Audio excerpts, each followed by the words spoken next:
Nay! Nasaan na kayo? Ace! Iha, dito, madali ka! Sino kayo? Oscar ang pangalan ko at utusan ako ng mga aswang. Kaya makinig ka sa akin ng mabuti.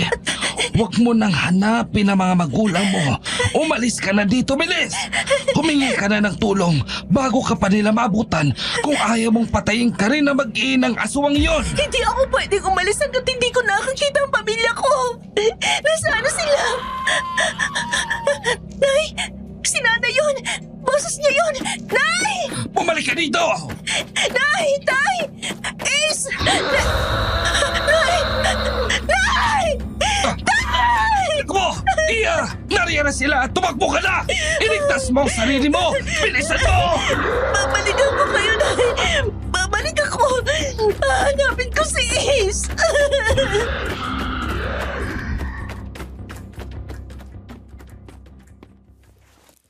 Alas 3:15 ng hapon, araw ng Sabado. Habang nakikinig ako ng isa sa mga kwentong aswang sa channel nyo, binalik ko ng sandaling iyon sa nakaraan na ayaw ko na sanang balikan pa. Pero naisip ko na hindi habang panahon ay magagawa kong iwasan yun. Kaya naman nagdesisyon ako na ibahagi sa inyo ang kwento ko. Dear Aswang Diaries and Madam Venus, isang magandang umaga po sa inyo. Tawagin niyo na lang po ako sa pangalan na Luisa. Ngayon ay 62 years old na. Ang pangyayaring ikikwento ko sa inyo ay naganap taong 1990. Nang panahon na yon ay higit 5 buwan na kaming hiwalay ng nobyo ko matapos ko siyang mahuli na may ibang babae. Pero ayaw niyang makipaghiwalay at sinusundan ako kahit saan hanggang sa dumating sa punto na gumagawa siya ng gulo. Kaya para matahimik at makalayo mula sa dati kong nobyo, nagdesisyon akong bumalik sa aming probinsya, sa isang liblib na bayan sa hilagang silangan ng bansa. Hindi ko akalain na ang pagbalik ko doon ay magiging daan para magbalik din ng pangyayaring matagal ko nang binaon sa limot.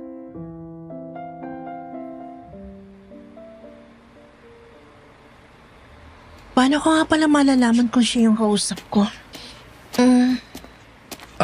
Miss, magandang araw. Ikaw ba si Luisa? Ma'am Luisa Gonzales? Hello, sir. Ako nga. Ikaw ba si Hector? Yung nakausap ko sa telepono? Ako nga yun. Dito po tayo. Salamat, sir. Namumroblema na nga ako kung paano kayo makikita eh. Nakalimutan ko kasi itanong kung anong suot nyo. Natandaan ko naman yung sinabi mo na kulay ng suot mo nung magkausap tayo bago ka umalis ng Maynila. Halika na. Nandoon ang sasakyan. Ako nang magdadala ng mga gamit mo. Salamat po.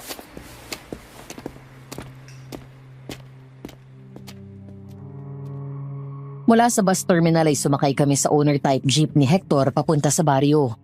Si Hector ang landlord na nagmamay-ari ng maliit na bahay kung saan ako titira. Gaya ko ay isa rin siyang teacher.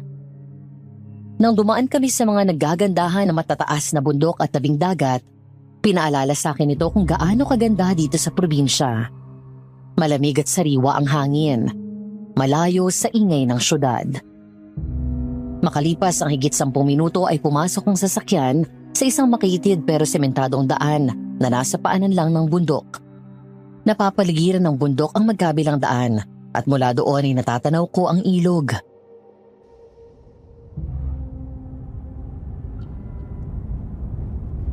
Hindi pa rin nagbabago ang lugar na to. Maganda pa rin. Oo. Magaling din kasi ang mga namumuno. Napapangalagaan ang natural na yaman ng kalikasan. Pero, totoo bang sinabi mo sa akin sa telepono? Dati kang nakatira dito bago ka lumuwas ng Maynila? Oo. Dati kami nakatira sa Barrio San Telmo. Ha? Doon? Naku kinatatakutan na ngayon ang baryo na yun Noon pa naman kinatatakutan yon dahil marami doon nagpapakitang bolang apoy. Ewan ko kung totoo yun o kwento lang ng mga matatanda para lang takutin kami noon para matulog kami ng maaga. Si Aling Letlet bang tumulong sa'yo para makapasok ka sa eskwelahan? Oo. Ninang ko kasi siya. Siya rin naghanap ng bahay na maupahan ko. Kinumbisi niya ako na bumalik na lang dito kaya eto na ako. Oo nga. Siya mismo ang kumausap sa akin. Ayun ang eskwelahan kung saan ka magtuturo. Pagkakasama tayo dyan. Wow! Ang ganda! Nakita ko na to nung araw na pumunta ako dito nung nag-a-apply pa lang ako. Pero ngayon ko lang natitigan ng gusto. Mukha siyang painting. Isang eskwelahan at nasa likod lang ang bundok. Wala pa ito dati nung umalis ako eh.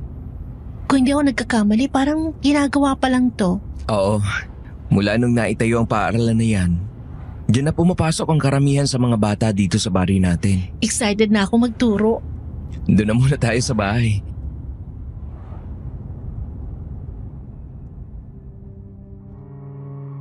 Mula doon, wala pang 2 minuto. Nang sa wakas ay makarating kami sa isang maliit na bahay. Pero may munting bakuran. Tinulungan ako ni Hector na magbaba ng mga bag ko at pumasok kami sa loob. Bumungad sa akin ang simple pero maayos na tahanan. Gawa sa semento. Magkalapit lang ang sala at kusina. May 2 silid at isang banyo. May maliit na bakuran din sa likod. May mga ilan na ring gamit doon gaya ng mesa na pangdalawahan. May maliit na refrigerator at 2-burner stove.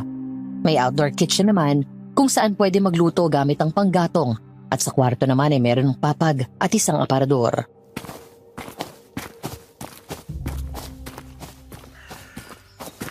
Ang ganda. Inayos namin ng kapatid ko. Bilang nag-iisa ka dito at babae ka pa, gusto din namin masiguro ang safety mo. Siya nga pala, yung bahay namin, yung nandito lang sa tabi nito. Basta kung may kailangan ka, sabihin mo lang sa amin. Kapag wala ako, nandyan yung anak ko, si Zoe. O kaya yung kapatid ko, si Alex. Sige, salamat.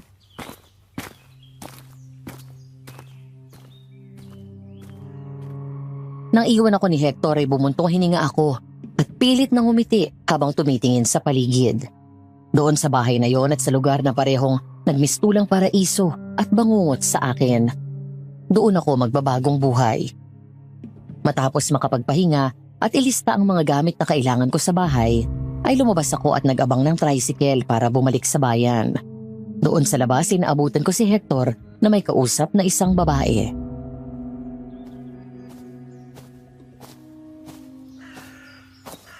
Oh, Luisa, saan ang punta mo? Babalik lang ako sa bayan. May mga bibilin na kulang na gamit dito. Siya nga pala. Luisa Sinora. Teacher din siya at kasama natin sa trabaho. Grade 4 students ang tinuturuan niya.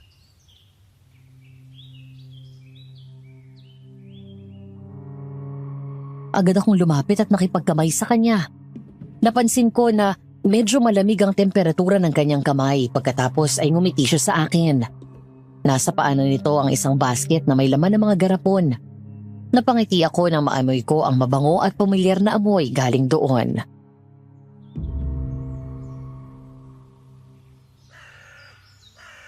Hi, nice to meet you. Hello, nice to meet you din. Grade 2 students naman ang tuturuan ko. Nabanggit nga ni Sir Hector. Sorry na, amoy ko kasi. Buro tong dala mo. Ha? Oo. Gumagawa ako nito eh. Wow, nagbibenta ka? Hindi. Kapag gumagawa ako, nagbibigay lang ako sa mga kamag-anak ko. Noong buhay pa ang parents ko, gumagawa sila niya at binibenta namin. Bigla ako tuloy na miss ang buro. Tagal ko na hindi nakatikim niyan. Anong buro yan? Burong kanin. May isda rin tapos may mustasa at burong mangga. Wow, pwede ba ako bumili? Naku, huwag mo nang bayaran. Bigyan na lang kita. Tikman mo. Kaya lang, kakaibang buro yan eh. Hindi lang siya puro alat at asim. Medyo manamis-namis din. Talaga? Kakaiba yun ah. Sige nga, patikim ako ng mustasa. Kapag nagustuhan mo, gusto mong magbenta? Para may sideline at extra kita ka. Alam mo na, hindi gaanong kalakihan ng sweldo natin mga teacher. Talaga ba? Hayaan mo ako magbenta? Sa totoo lang, niisip ko na nga yan eh.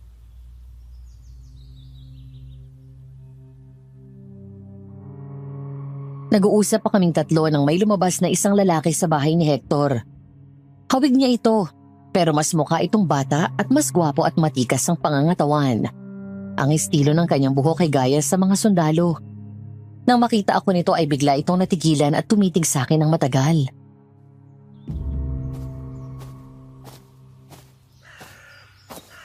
Kuya, alis na ako. Punta muna ako sa bayan. Sino siya? Si Luisa. Siya na yung tenant dito sa bahay. Luisa, siya yung sinasabi ko sa'yo na kapatid ko, si Alex. Hi, Luisa. Hi, Alex. Total, pupunta ka na rin lang naman sa bayan. Samahan mo na si Luisa mamili. Sige, ba? Hindi ba nakakahiya? Hindi Kailangan mo nang masanay sa akin dahil magkapit bahay naman tayo. Ay, sandali. Itong buro mo. Ay, oo nga pala. Sandali papasok ko lang to sa loob ng bahay.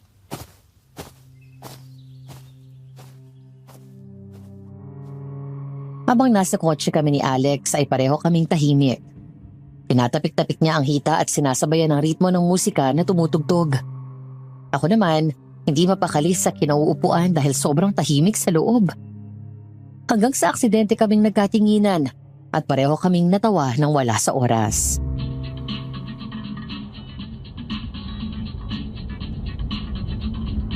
Sorry, ang tahimik ko hindi ko kasi alam paano mag-umpisa ng conversation. Ayos lang. Ako rin naman Ang awkward, no? Sino palang kasama mong titira sa bahay? Wala, ako lang. Pamilya mo? 15 anyos pa lang ako, ulila na ako. Asawa? Boyfriend? Wala ako asawa. Boyfriend? Wala na. Siya nga dahilan kaya ako bumalik dito sa probinsya para makalayo. Nahuli ko kasi siya na may ibang babae. Tapos ayun, ayaw niya akong patahimikin. Laging gumagawa ng gulo kahit dun sa school na pinasukan ko sa Maynila. Napilitan tuloy ako mag-resign. Buti na lang nagkita kami dun sa Maynila ni Ninang Letlet. Siyang tumulong sa akin na bumalik dito at makapagtrabaho. Si Raulo yung ex mo? Huwag kang mag-alala dito. Makapagbabagong buhay ka. Yun nga lang, may twist. Hindi sa tinatakot kita, ha? At huwag mo rin sana akong tawanan kasi dito May may... aswang? O paano mo nalaman? Hindi ba nabanggit ni Hector? Dito ako pinanganak sa probinsya na to pero nakatira kami dati sa Barrio San Telmo. Nung bago mamatay sila nanay. Nababalitaan na namin na may aswang doon pero sila walang bahala namin. Hanggang sa salakayin kami't namatay sila. Tapos yung kapatid ko nawala din ng gabing yon. May nagpatakas lang sa akin kaya nakaligtas ako. Matapos kong mailibing ang nanay tatay ko. 2 taon ako naghanap kay Ace pero di ko na siya nakita. Nung inalok ako ng tita na sumama sa kanya sa Maynila, pumayag ako at di na ako bumalik pa. Gayon lang. Hanggang ngayon, hindi mo pa siya nahanap? Oo. Huminto na rin ako sa pag-asa na buhay pa siya Ewan ko lang din, ha? Sabi naman ng iba, hindi naman daw totoo na pinamumugaran ng aswang ang Barrio San Telmo. Si Nora? Taga doon yun Tingnan mo nga, nagtitinda pa ng buro. May asin yun na kinatatakutan ng aswang. Pero para makasigurado, magsasabit na lang din ako ng mga pangontra. Tama ka dyan. Kami rin merong nakasabit sa mga pinto ng bintana. Mabuti na makasiguro kaysa naman magsisi sa uli. Ikaw, sundalo ka ba? Oo. Nakita mo naman yung kampo malapit sa eskwelahan, di ba? Doon lang ako pumapasok. Ano nga pala ang bibilin mo? Medyo marami-rami Basta ibaba mo na lang ako doon sa mismong palengke. May abot lang ako sa superior ko tapos susunod ako para sabay na rin tayong umuwi. Nako, salamat Alex. Sana hindi ako makaabala. Hindi, ayos lang. Wala naman akong ibang gagawin ngayon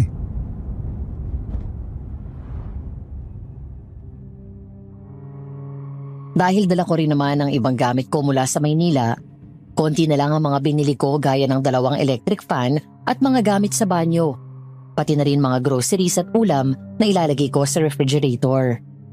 Nang sumapit ang gabi, muli ko na namang nakita sa labas ang pamilyar na dilim sa paligid. Narinig ang maingay na kuliglig at naramdaman ng malamig na hangin. Kasabay noon ay muling nanumbalik ang pamilyar na kilabot na inakala kong hindi ko na muling mararamdaman. Napabuntong hininga ako nang tumingin ako sa family picture namin na display ko doon sa sala.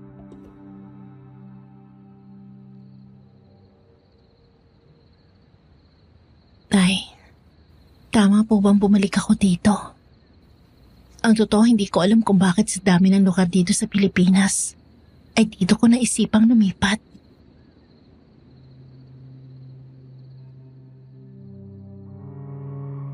Sa halip na malungkot ay muli akong bumuntong hininga at tinaboy sa isip ko ang anumang negatibong nararamdaman ko. Wala rin naman akong dapat ipag-alala dahil naglagay ako ng mga pangontra sa pinto, sa harap at sa likod ng bahay, maging sa bawat bintana. Tinulungan pa nga ako ni Alex kanina na maglagay ng mga yun. Matapos kong makapagpalit ng pantulog ay nahiga na rin ako dahil bukas ang unang araw ng klase ko. Hindi ako sigurado kung gaano katagal na akong nakakatulog. Basta naalimpungatan ako sa ingay na nagmula sa bubong. Malakas yun.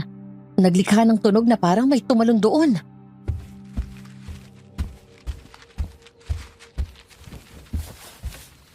Ano yun? Mukhang eto na sila. Gumapang ang kilabot sa katawan ko nang marinig ang pamilyar na angil na yun. Hindi ko na kailangang makita pa. Alam ko na hindi hayop ang nasa taas, kundi isang aswang. Bumangon ako at kinuha sa ilalim ng kama ang buntot pagi. Naglagay din ako doon ng isang garapon ng asin at maging ang itak. Halos mapatalon ako sa gulat nang biglang may malakas na kumalabog sa bubong.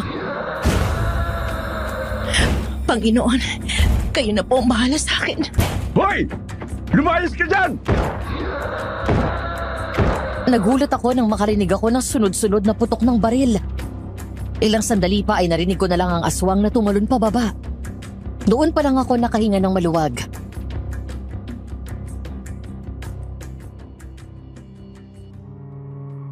Maya-maya ay narinig ko na ang boses ni Alex sa may pinto habang kumakatok.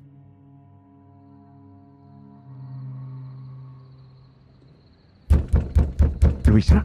Luisa? Ayos ka lang ba? Nandiyan na! Alex, tuloy ka. Ayos ka lang?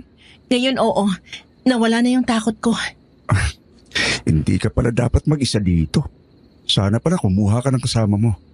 Mukhang wini-welcome ka ng aswang. Oo nga eh. Alex, Oh, kuya. samahan mo na lang si Luisa dyan. Baka mamaya bumalik pa yung aswang. Sige. Luisa? Ayos lang ba sa'yo? Oo naman. Sino ba ako para tumanggi? Kahit dito na lang ako mahiga sa sala. Doon ka na sa kabilang kwarto. Pinalitan ko rin ng bagong punda yung unan doon tsaka bago rin yung kumot. Salamat. Ako nga dapat magpasalamat eh. Sige na. Magpahinga ka na. Ako na magsasarado ng pinto. Huwag ka mag-alala. Mapagkakatiwalaan mo ako. Wala akong gagawing masama sa'yo. Alam ko naman eh.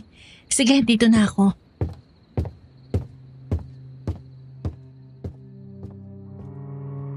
Napangiti ako habang pinapanood ang mga bata na naglalaro at nagtatakbuhan sa school ground. Ang iba sa mga ito ay kilala na siya at panay ang bati sa kanya. Lunch break kaya may oras sa mga ito na maglaro. Isa na doon si Zoe, ang anak ni Hector. Isang linggo na ang lumipas nang magsimula ako sa pagtuturo. So far, so good naman. Bukod sa na-enjoy ko ang trabaho, hindi rin matawaran ang nabibigay na kapayapaan at panatag ng kalooban ang magandang view ng bundok na nasa likod lang ng school.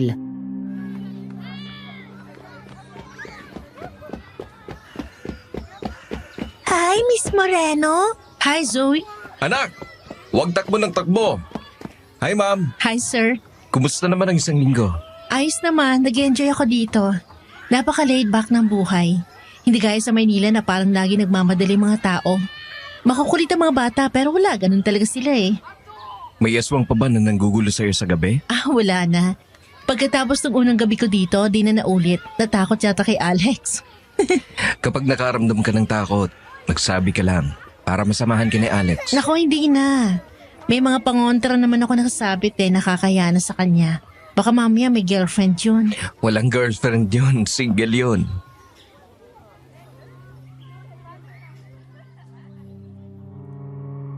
Maya-maya ay dumating si Nora kasama ang isa pang co-teacher ko na inabot sa akin ng pera. Nagsimula na rin pala akong magbenta ng mga gawang burong isda ni Nora. Masaya ako na kahit na hindi ganun kalaki ang kita, kahit paano ay nakakatulong pa rin sa mga gastusin ko sa bahay.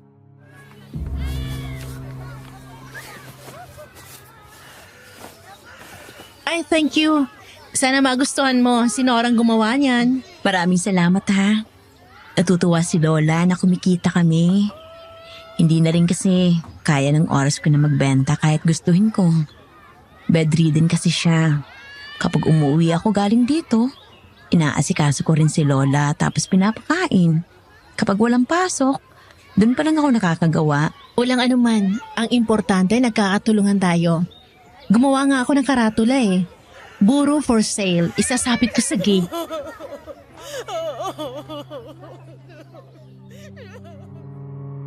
Habang nag-uusap kaming mga guro, napalingon kami nang bigla naming marinig ang isang ginang na halos naglulupasay sa kakaiyak. Ang kasama nitong babae at lalaki ay iyak din ng iyak habang kausap ang dalawang guro at ang aming prinsipal kasama ang mga pulis. Lumingon ako kay Nora nang marinig ko ang mabigat at malalim nitong buntong hininga.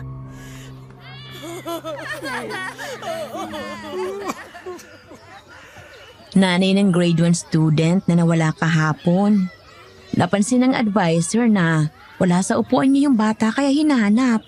Nung mag-iisang oras na at hindi pa rin nila nahanap, pinatawag na sila. Sila pala ang mga magulang. Sana makita na nilang anak nila. Sana nga. Dahil kadalasan ng mga batang nawawala dito, hindi na natatagpuan. Kagaya ni Ace. Sino? Ang kapatid ko na nawala nung gabing patayin ng mga aswang mga magulang ko. Oo nga pala. Nabanggit mo ng taga rito ka talaga. Ano bang ginagawa ng lokal na pamahalaan dito? Bakit hanggang ngayon nangyayari pa rin to? Ang buong akala ko sa paglipas ng panahon, matitigil ang ganitong pangyayari. Wala rin silang magawa, Luisa. Dahil ang pangunahin nilang sospek ay ang mga aswang sa Barrio San Telmo. Gaya natin. Takot din sila dahil ilang beses na nilang pinapasok yon. Lagi silang nadadaing ng aswang. Minsan 2 o 3 na lang silang makakabalik. Minsan napapatay silang lahat. Ang alam ko, 2 aswang daw ang karaniwang pumapatay. Pareho daw mabagsik. Yung isa pa nga daw ay parang lumpo pero napakabilis gumapang. Di ba sa Barrio San Telmo ka rin nakatira? Ang alam ko, hindi lahat ng naroon ay aswang. Oo, tama ka. Kami ng pamilya ko ay sa bungad lang nakatira. Ang mga pinaghihinalaan na aswang ay mga nakatira sa pusod ng gubat. Ngayon lang din naulit to. Siguro mga 1 buwan na bago ka dumating dito. Pangatlong bata na yung nawawala. Teka, malapit ang mag-bell. Mga bata, balik na sa classroom.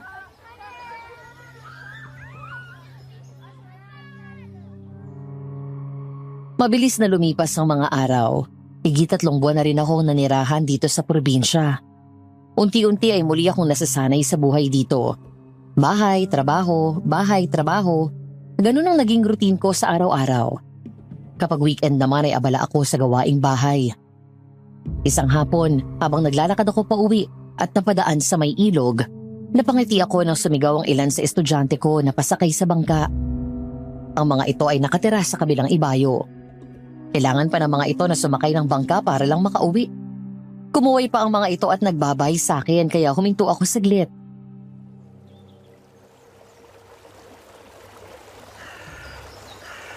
Bye! Mag-iingat kayo pa uwi ha. Yung assignments nyo ha, huwag kakalimutan gawin sa bahay. Kumusta po, ma'am? Magandang hapon po. Mabuti naman. Mas maganda po kayo sa hapon.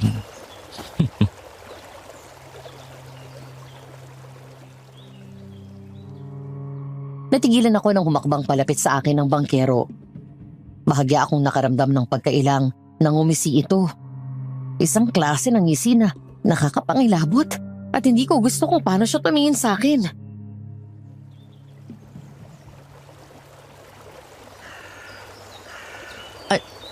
Salamat po.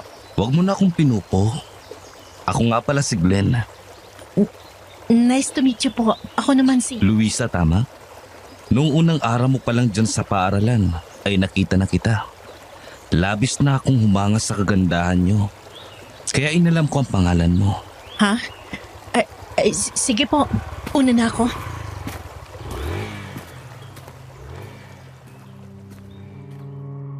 Nakahinga ako ng maluwag nang makita ko si Alex na huminto at sakay ng motor nito. Kaya agad akong lumapit sa kanya. Tumingin siya sa akin at sa pamamagitan ng senyas ng kilay ko at bahagyang paglaki ng mata ay tila nakuha nito ang ibig kong sabihin.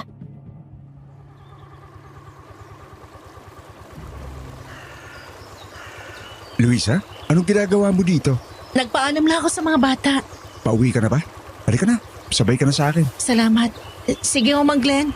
Una na ako.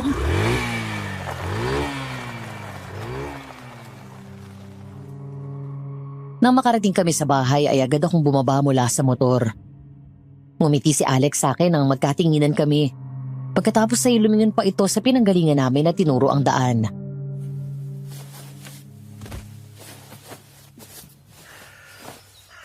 Anong sabi sa'yo nung si Glenn? Nakipagkilala tapos medyo binola ako.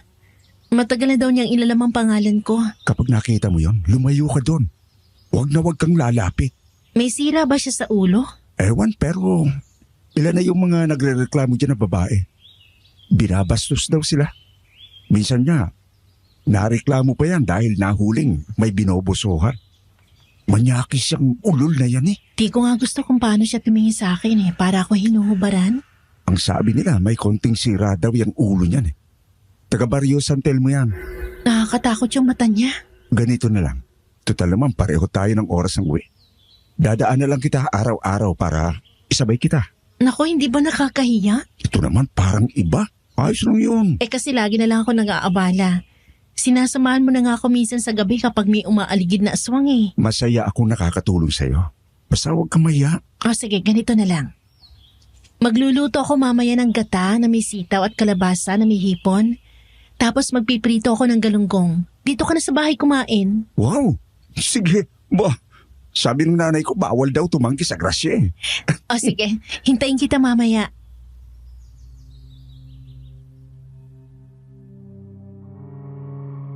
Malapit nang maluto ang ginataang gulay ko nang mula sa labas ay makarinig ako ng boses na tinatawag ako habang kumakatok. Nagmamadali kong binitawan ng sandok at binuksan ang pinto. Parang tumalon ang puso ko nang salubungin ako ng magandang ngiti ni Alex. Bukod sa kayumanggi ito, matangkad at matikas ang pangangatawan. Napansin ko ang ganda ng mga mata nito. Parang palaging nangungusap. Bahagya ding matangos ang ilong at mapula ang mga labi na halatang hindi naninigarilyo.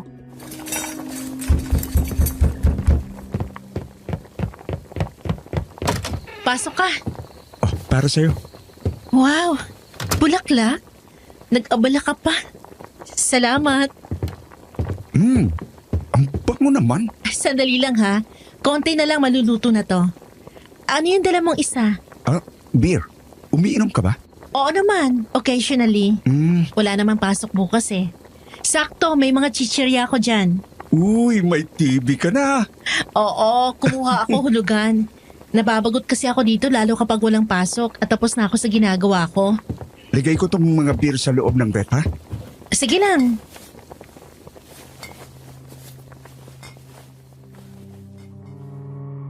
Nagpresenta na si Alex na maghanda ng mesa. Kaya nang maluto ang gulay ay agad akong naghain.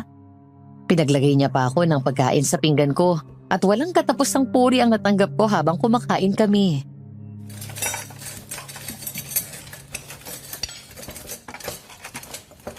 Ang sarap talaga.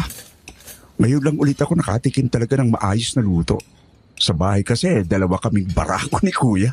Kaya kung ano-ano na lang maluto namin, yun na yun. Si Suwi nga, nasanay na lang eh. Hayaan mo kapag nagluto ulit ako, bibigyan ko kayo. Kahit ano luto ko, may natitira talaga eh. Palibasa, nag-iisa ako dito sa bahay. Nako, hindi ako tatanggi dyan. At siyak matutuwa si Kuya Hector. Uy, tikman mo tong burong mustasang gawa ni Nora, yung co-teacher ko. Sarap niyan. Ang sarap nga. Ang sarap din itong pritong galunggong. Bagay na bagay dito sa buro.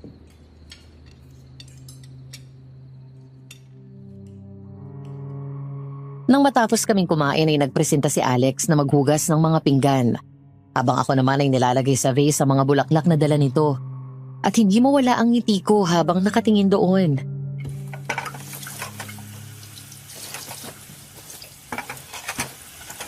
Alam mo bang ikaw ang unang lalaki nagbigay sa akin ng bulaklak? Talaga? Yung ex mo? Ayaw niya. Sayang lang daw ang pera. Di ko naman daw ito makakain o mapapakinabangan kapag lanta na. Si Raulo din yung ex mo, ano? Kaya nga eh. Kaya tuloy madalas nangiingit ako nun sa mga babae na binibigyan ng bulaklak ng boyfriend nila. Hindi mo naman ako boyfriend. Pero ngayon, hindi ka na maiinggit. Kailan mo nga pala binili to? Kanina lang. Bumalik ulit ako sa bayan kanina pagkatapos kitang ihatid. Salamat ulit. Wala ka naman. Masaya ako at nagustuhan mo.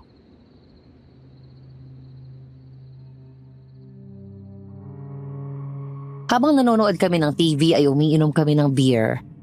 Pero wala sa pinapanood namin ang atensyon namin. Dahil habang nakapako ang mata sa TV ay iba ang pinag-uusapan namin. Hanggang sa makita ko ang mga peklat nito sa braso.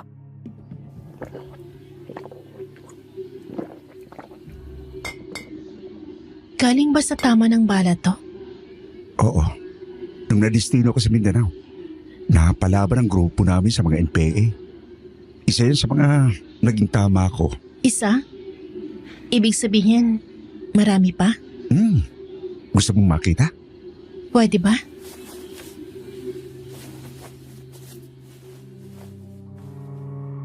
Bahagya akong napaatras sa gulat. Nang magubad ito ng t-shirt at tumambad sa harap ko, ang bakas ng pakikipaglaban nito. Mga bakas ng tama ng bala at saksak sa dibdib at likod. Hindi ako nakatiis at tinawakan ko yun. Pagkatapos ay inangat nito ang laylayan ng jogging pants na suot at sa kanang binti nito ay nakita ko ang isang mahabang peklat doon. At hindi makapaniwala na napalingon ako sa kanya.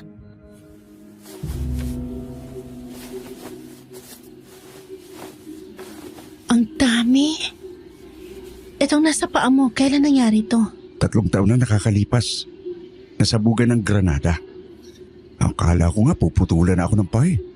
Pabuti na lang naagapan ng mga doktor. Ayun nga lang, hindi na ako pwedeng umakyat sa bundok. Kaya permanente na lang ako nandito sa kampo. Sa opisina at gumagawa ng clerical works. Okay na rin to kaysa naman putol ang paa at walang trabaho. Pero dahil sa nangyaring yon, nakipag-iwalay sa akin ang girlfriend ko ng panahon na yon. Akala niya yata tuluyan ako mapuputulan ng paa. Ibig sabihin, hindi ka niya totoong mahal. Yun din ang na-realize ko nung bandang huli. Hindi mo pa talaga oras na mawala sa mundo. Tsaka, at least nakita mo sa nangyari na yon kung sino ang totoong nagmamahal at nagmamalasakit sa iyo. Siguro may magandang plano pa talaga sa iyo ang Diyos. Tama ka. Dahil kung hindi kita makikilala. Oo nga.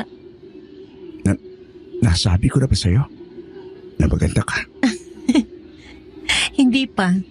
Ngayon pa lang. So ayun nga. Ang ganda mo. Salamat.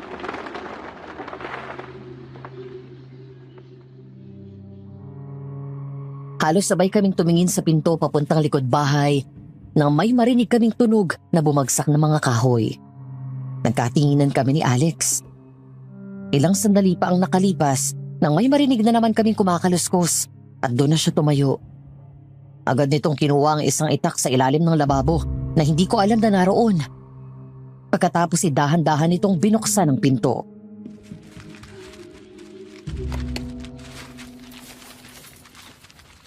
Sino yan? May tao ba dyan?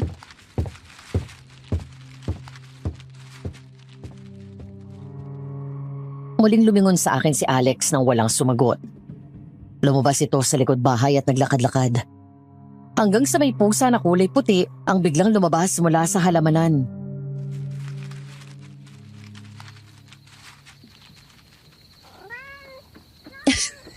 Pusa lang pala. Kinabahan ako dun ah.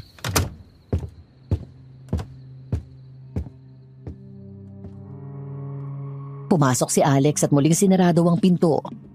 Nilapag nito ang itak sa ibabaw ng kitchen counter at bumalik kami sa pwesto namin sa sala. Hindi pa man din nagiinit ang puwet namin sa pagkakaupo nang bigla kaming mapatayo sa gulat nang may malakas na kumatok sa pinto sa harap mula sa labas. Sa sobrang lakas ay parang gusto nitong gibain yun. Alex, ano yon? Dito ka lang, titignan ko. Baka aswang yun, kumapano ka pa. Huwag kang mag-alala. Kaya ko ang sarili ko. Kumuha ka ng maraming isang at ihanda mo. Oo. Mabilis akong tumakbo sa kwarto at kinuha ang isang garapon ng asin at ang isa pang itak na naroon din sa ilalim ng papag. Inangat ni Alex ang itak at inamba sabay hawak sa doorknob. Ako naman ay dumakot ng asin at hinanda iyon na ibato anumang oras. Parang sasabog ang dibdib ko sa kaba ng mga sandaling yun. Hanggang sa biglang buksan ni Alex ang pinto. Natigilan kami nang makitang wala doong tao o kahit aswang.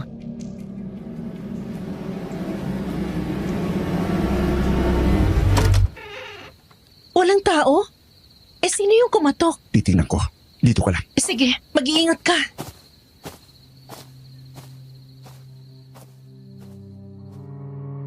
Maingat na lumabas ng bahay si Alex.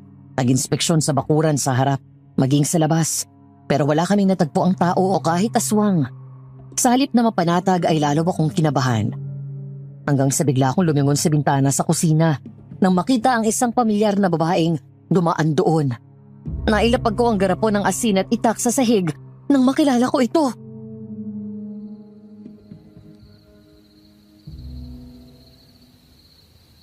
Nay? Nanay? Anak. Luisa, anak. Nanay! Tulungan mo ako, anak. Nang mga sandaling iyon ay parang tuluyan akong nahipnotismo ng boses ni nanay. Wala na akong inisip na iba, kundi ang makita siyang muli matapos ang matagal na panahon. Ang mapuna ng labis na pangungulila ko sa mga magulang ko.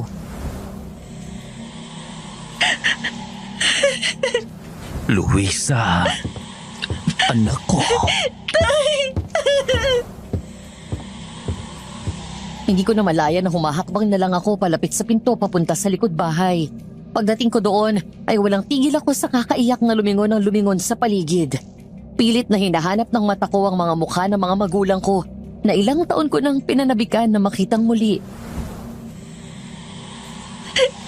Nay! Tay, nasan kayo? Bumalik na kayo pakiusap. Ayoko na mag-isa, Nay! Tay!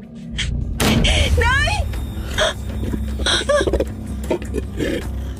Ang ngiti na puno ng pananabik sa mukha ko ay agad nawala nang ang inakala kong nanay ko ay walang iba kung hindi ang aswang. Hinila nito ang pinto at pabalibag nitong sinarado yun. Isang bagay na pinagtataka ko dahil parang sinasadyaan nito yun at alam na may sira ang pinto na kapag napalakas ang pagsara ay hindi na yun mabubuksan agad. Matinding kilabot ang naramdaman ko nang makita ko ang pamilyar na mukha ng isang demonyo. Paano ko makakalimutan, Madam Venus? Kamukhang kamukha nito ang aswang na pumatay sa mga magulang ko. Ang buong katawan nito ay parang tuklap ang mga balat at kita ang sariwang laman nito na may bahid ng dugo. Walang buhok at hindi ko magawang ilarawan ang sobrang pangit at malademonyo nitong mukha. Mahaba ang dila at matalas ang mahabang mga ngipin at kuko. Umatras ako nang humakbang ito palapit sa akin.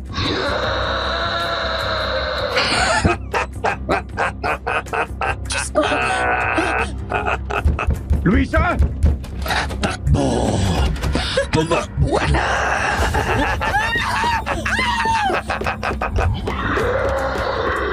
Halos tumalon ako sa gulat. Sabay takbo ng mabilis matapos nitong sumigaw. Agad ako hinabol ng aswang at mabilis niya ako naabutan. Nahablot niya ako sa buhok at agad akong binitbit sa bewang. Saka ako inilabas ng bakuran. Nagpumiglas ako at malakas na umiyak at sumigaw. Alex! Tulong! Wala silang magagawa kahit anong sigaw mo. Iwan mo ako! Hanggang sa naalala ko ang asin na dinakot ko kanina at nailagay ko sa bulsa ng shorts ko. Agad kong kinuha yon at nagpumiglas ng husto. Saka ko hinilamos ang asin sa mukha nito. Dahil doon ay malakas sumigaw ang aswang. Kaya nabitawan ako nito. Agad akong tumakbo pabalik sa bahay. Nabuhayan ako ng loob nang makita kong parating si Alex na baka sa mukha ang pag-aalala. Pero napalingon ulit ako nang makitang humahabol na naman ang aswang. Luisa! Dapa!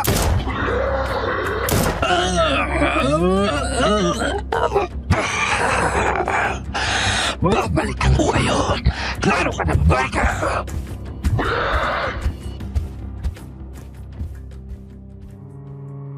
Tinamaan ng 3 beses ang aswang at mabilis na tumakas papasok ng gubat. Hingal na hingal at hinang-hina ako na napaiyak nang sa wakas wala na ito. Mabilis akong dinalohan ni Alex at binuhat pabalik ng bahay. Puno ng pag-aalala na inupo niya ako sa sofa na gawa sa kawayan. Pagkatapos ay nagmamadaling kumuha ng tubig at pinainom ako. Na mga sandaling yon ay parang bumalik ang lahat ng trauma ko sa aswang. Pinaalala sa akin ang pangyayaring iyon ang gabi nang patayin nila ang mga magulang ko. Para akong nawala sa sarili ng mga oras na yun. Iyak lang ako ng iyak at kung ano-ano daw ang sinasabi ko kaya niyakap ako ni Alex ng mahigpit.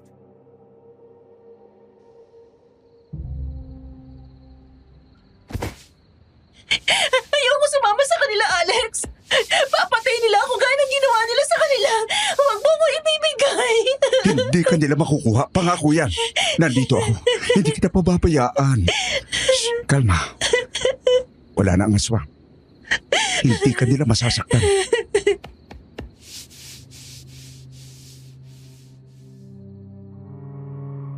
Papunta na ako ng faculty room mula sa isang klase ko nang makasalubong ko si Hector.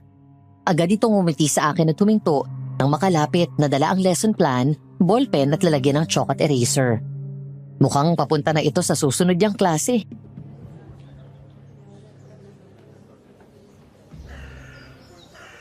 Nabalitaan ko nga pala yung nangyari nung isang gabi.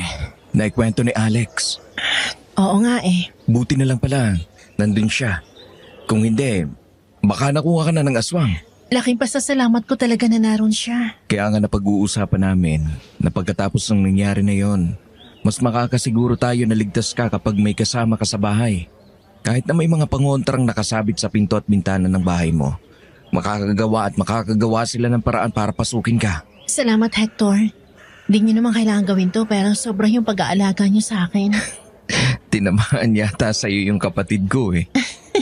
Ito naman, baka mamaya nagmamalasakit lang yon. Sundalo siya, di ba? Sus, kaya pala may dalang bulaklak.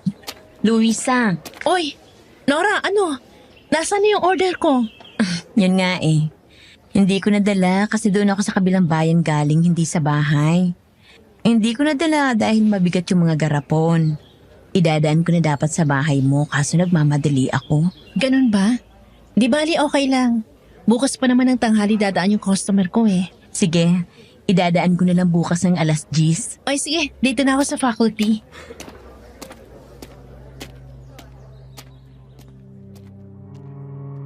Naglalakad na ako papunta sa faculty room nang bigla akong matigilan matapos may mapansin na isang lalaking nakatayo sa labas ng school. Nakasunod siya ng tingin sa akin pagkatapos ay kumaway pa. Si Glenn. Ngumisi ito at nakaramdam ako ng takot kaya naman hindi ko siya pinansin.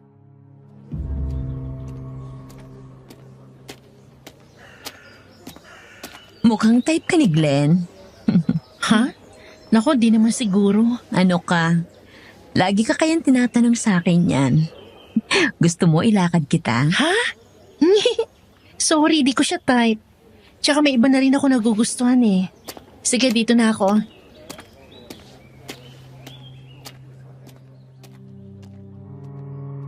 Hindi ko na hinintay pa na sumagot ito at dumiretso na ako sa loob ng faculty. Habang nagpapahinga at naghahanda na rin para sa susunod na klase na tuturuan ko, bigla akong natigilan nang makarinig ako ng boses ng mga batang umiiyak, nag-uusap at kumakanta. Mga tinig na may dalang malamig na hangin at mula sa ilalim ng lupa. Saan galing yun? Napatayo ako sa gulat, kaya bumagsak ang silya na inuupuan ko kanina. Sabay lingon sa paligid. Normal at tila walang naririnig ang mga co-teachers ko na kakaiba. Nagtitinginan ng mga ito sa akin na puno ng pagtataka.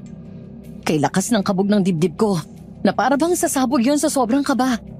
Ang sunod na namalayan ko ay naglalakad na lang ako palabas ng faculty room.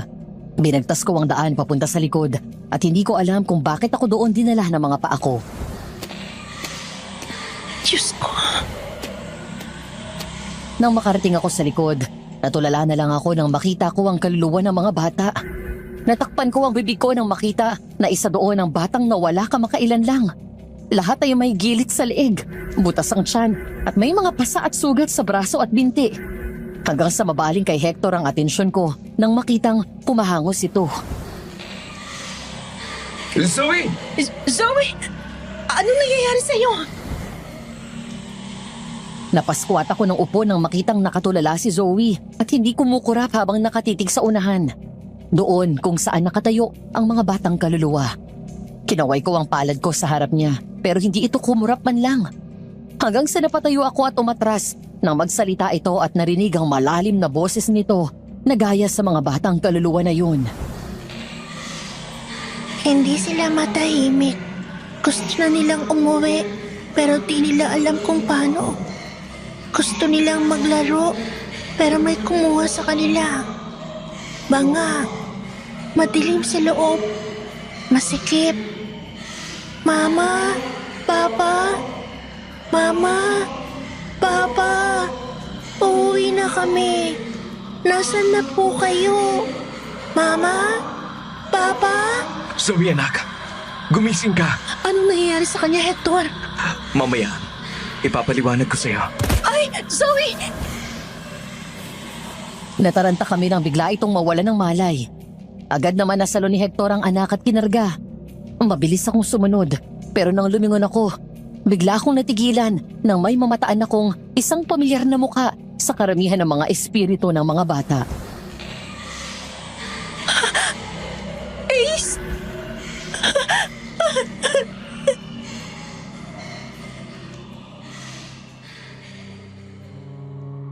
Bago sinarado ni Hector ang pinto ng kwarto ni Zoe, ay siniguro na muna niyang tulog ito. Matapos ang nangyari kahapon, kinagabihan ay nilagnat ng husto ang bata. Bakas sa mukha ng kapatid ni Alex ang labis na pag-aalala.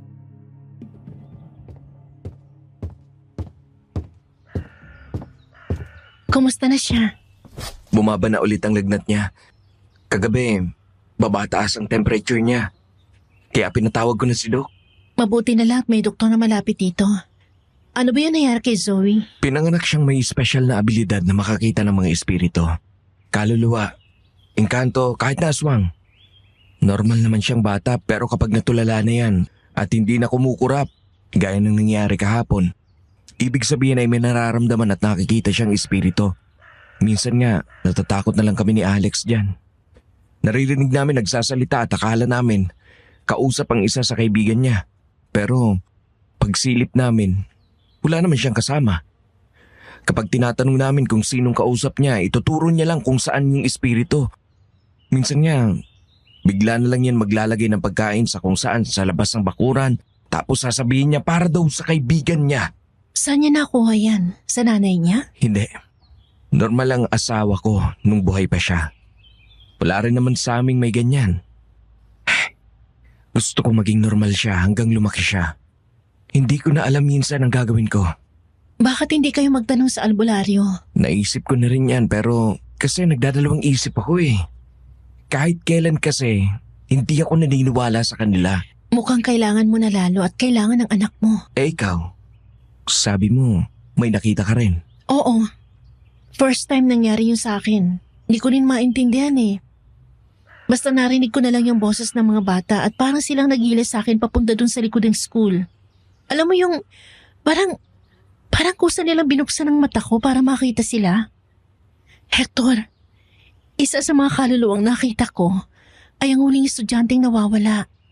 Patay na siya. At naroon din ang kapatid ko. Ha? Yung sinabi mong nawala nung gabing pinatay ng aswang ang mga magulang mo? Oo. Nadurog ang puso ko pero sa kabila nun, masaya ako dahil ngayon may closure na ako. Alam ko na kung nasan siya. Iyon siguro ang dahilan kaya binalik ako ng Diyos dito. Masaya ako para sa'yo, Luisa. Ngayon, ang kailangan na lang ay mabigyan sila ng katarungan. Sana dumating na rin ang araw na yon. Sige, una na ako. Pupunta pa ako kay Nora eh. Kukunin ko yung order na burong isda at mangga ng isa sa customer ko. Ha? Teka, sandali lang. Pupuntahan mo si Nora? Eh, sa Barrio San Telmo nakatira yun eh. Tsaka di ba ang usapan ninyo? Siya ang dadaan sa bahay ninyo? Oo nga. Pumunta sa bahay ng maaga yung customer ko, nagbago yung schedule. Mas maaga niya kailangan. 9:00 ng umaga mamaya. Sabi naman ni Nora, dito lang sila sa bungad eh. Kahit na. Baka kung mapano ka. Lalo na't munti ka nang makuha ng aswang. Di naman siguro. Oh, umaga naman eh. Nako, paano ba to? May lagnat si Zoe. Hindi ko maiwan. Sasamahan sana kita dahil tiyak mag-aalala yung si Alex kapag nalaman niya to. Kayo naman masyado kayo nag-aalala sa akin. Si Nora naman yung pupuntahan ko. Promise, babalik agad ako. Sige, una na ako.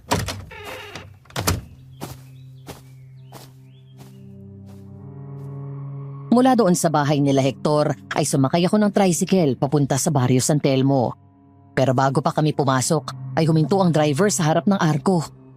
Ayaw daw nitong pumasok sa loob at wala daw talagang pumapasok na sasakyan sa lugar na yon dahil sa takot sa mga aswang. Kaya wala akong nagawa kundi ang bumaba at naglakad. Pagpasok ko pa lang doon ay sinundan ako ng tingin ng mga ito. Ang ibang tingin ay may dalang kilabot. Ang iba ay may tingin na gulat at pagtataka. Kahit na naiilang ako ay dumiretso pa rin ako ng lakad at hinanap ang bahay na ayon sa description ni Nora. Ilang sandali pa, napahinto ako nang makita ang dati naming bahay. Nangilid ang luha ko, Madam Venus, dahil muli ko na namang naalala ang pamilya ko at ang masasayang alaala namin doon. Kumunot ang noo ko nang mula sa gilid ay may nakita akong pamilyar na mukha.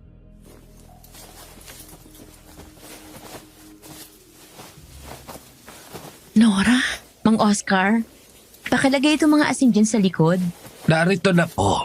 Nakahanda na rin ang gagamitin natin.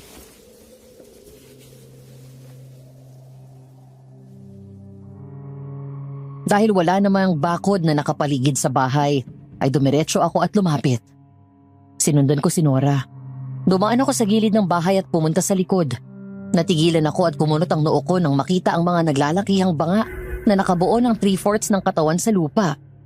Kung hindi ako nagkakamali, ay nasa 12 ang mga banga na nakabaon doon at sa gilid naman ay may 2 malalaking mesa. Nakapatong doon ng iba pang banga at malalaking palayok. Hanggang sa natakpan ko ang ilong ko nang umalingasaw ang mabaho at masangsang na amoy.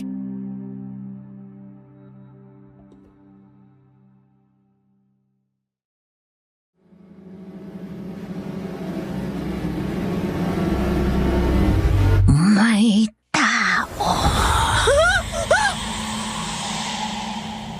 Napaatras ako sa gulat at sumandal sa poste ng bahay nang makita ang isang ulo ng matandang babae na nakalitaw sa pinto. Parang puro sugat ang katawan nito at nakakalbo na. Ang mukha nito ay parang matandang bruha na gaya ng napapanood ko minsan sa mga pelikula. Nang umisi ito ay lumitaw ang mga ngipin nitong sira at may mga itim sa gilid.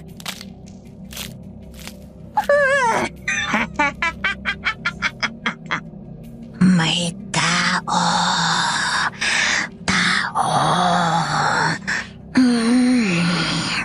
Mabango ang tao. Luisa! Halika dito. Lumapit ka. Kilala kita.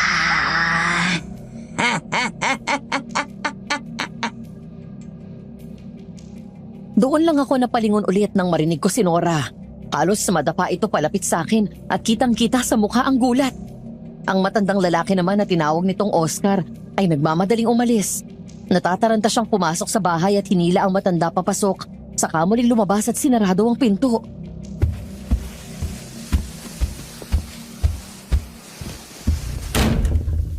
Anong ginagawa mo dito? Dito pala kayo nakatira? Oo, bakit? Ito ang dating bahay namin eh. Dito pinatay ng mga aswang mga magulang ko. Talaga? Halika, doon tayo mag-usap. Pasensya ka na kung pumunta ako dito nang walang pasabi. Kasi biglang napaaga yung pag-pick up ng customer ko sa order niya. 9:00 niya daw dadaanan kaya pumunta na ako dito. Ganun ba? Sige, kukunin ko lang. Dito ka na lang, hintayin mo ako dito.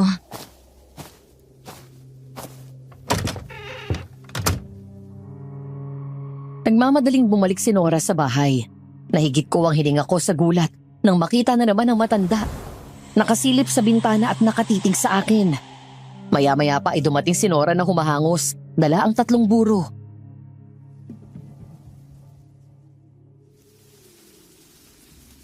Ang bango. Ang bango ng tao. Gusto ko ng tao. Dugo. Dugo.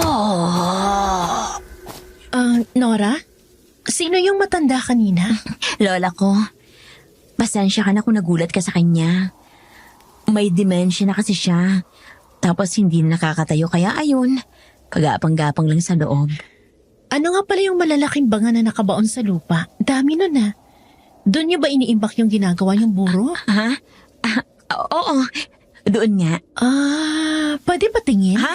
Naku, wag. Ano kasi, matapang pa masyadong amoy noon. Baka masuka ka lang. Ganun ba? O sige, una na ako. Ay, eto na pala yung bayan. Salamat.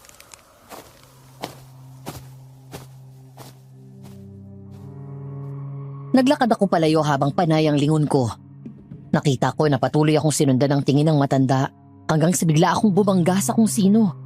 Agad akong umatras nang makita si Mang Glenn, ang bangkero at palaging nakasunod ng tingin sa akin.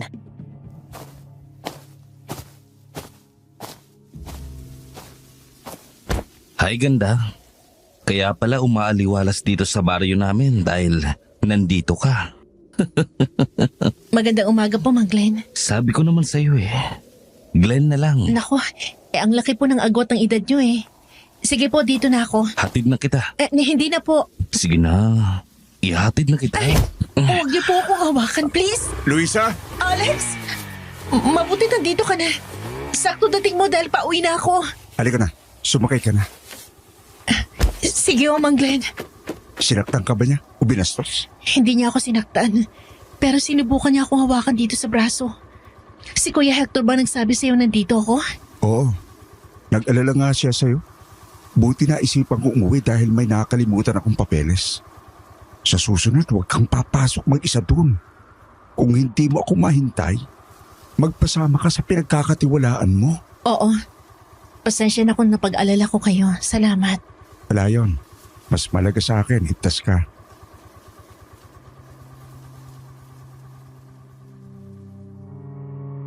Makalipas ang 2 linggo, sumapit ang kaarawan ko.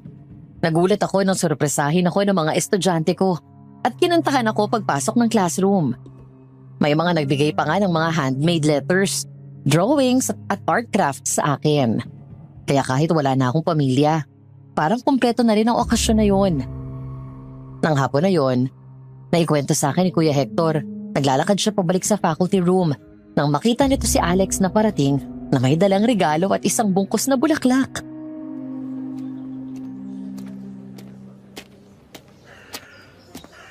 Tol, mukhang seryoso na yan ah. Wala eh. Tinamaan ako. Unang kita ko palang, boom! Sapol! Na 3 points ako eh. Liligawan mo na? Oo. Okay na ba sa'yo? Buta ka ba sa kanya? Oo naman. Mabait yan si Luisa. Kita mo naman. Maganda pa. Pero yung ganda niya, hindi nakakasawa. Medyo maputi. Oh, tapos di ba gusto mo sa babae, yung haba ng buhok? Medyo lagpas sa balikat. Sana lang kuya. Gusto niya rin ako. Tol, magtiwala ka lang sa sarili mo, okay? Halika, sama ka sa akin. Nandun siya sa faculty. Sakto, break time niya.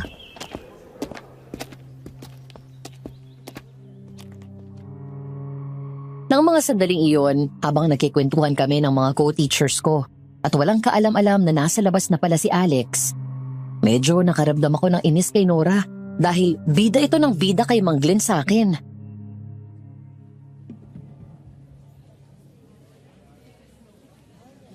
Mabait yung si Mang Glenn. Subukan mo lang magpaligaw. Nora, ayoko nga sa kanya. Hindi ako komportable lalo na kapag nasa paligid ko siya tsaka may edad na yun. Sa umpisa lang yan. Sige na kasi. Sandali nga, nagtataka ako sa iyo eh. Ba't mo ba pinagpipilitan si Mang Glenn sa akin? Alam ko reputasyon niya dito. May nakapagsabi na sa akin. May ilang babae na yung binastos dito. Hindi naman totoo yun. Tsaka di ba sabi ko sa iyo, may iba akong nagugustuhan? Ang kapatid ko ba yon?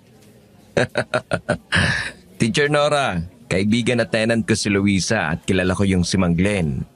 Manyakis yun. Hindi ah. Nga pala, may bisita ka, Luisa.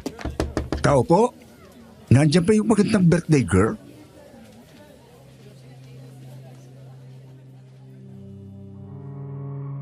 Nawala ang inis ko kay Nora nang lumingon ako at makita si Alex sa pinto.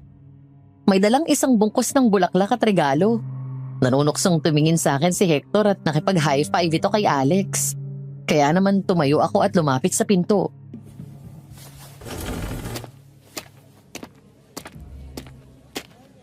Wala ka bang pasok? Meron. Nagpaalam naman ako sa superior ko eh. Sabi ko pupuntahan ko lang yung pinakamagandang teacher dito. Ikaw talaga. Happy birthday, Luisa. Thank you.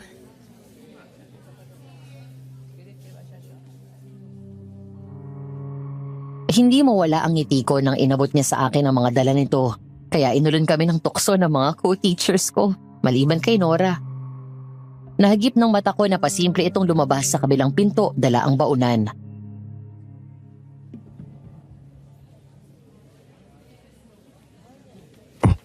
Luisa, pwede ba akong formal na manligaw sa'yo? Oo naman. Pwede. Talaga? Oo nga. Kiss! Kiss! Birthday naman eh. Kiss naman, Kiss na, kiss! Kiss! Kiss! Uy!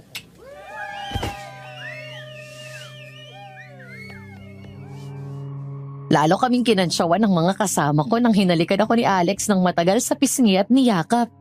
Noon lang ulit ako naging masaya. Matapos ang pagkabigo ko sa pag-ibig na naging dahilan ng pag-uwi ko dito, hindi ko akalain na may Alex na darating sa buhay ko. Ang lalaking minsan ang nagligtas at naglagay sa kanyang buhay sa peligro, mailigtas lang ako.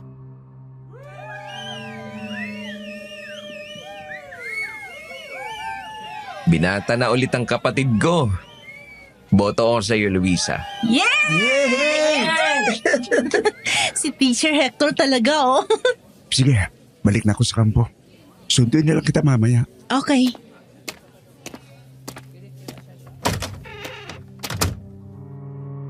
Matapos bumalik ni Alex sa kampo, ako naman ay pumunta na sa susunod kong klase.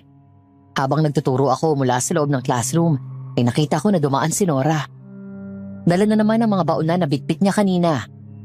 Makalipas ang higit 30 minutes nang matapos ang klase ko at saktong break time ng mga bata, ngumiti ako nang makitang nakangiting lumapit sa akin si Zoe habang nasa likod ang kamay nito.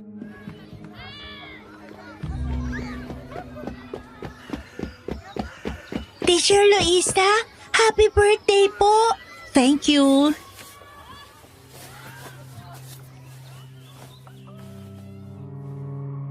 Natigilan ako nang ilabas ni Zoe ang tinatago nito sa likod at binigay sa akin ang isang kulay puting stuffed toy na aso na may kulay blue na ribbon sa leeg. Nangilid ang luha ko dahil ang kamukha nun ay ang stuffed toy na paborito ko noong bata pa ako.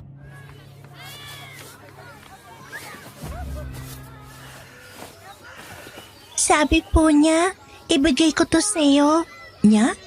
Sino? Si Ace po. Kapatid niya daw po siya eh.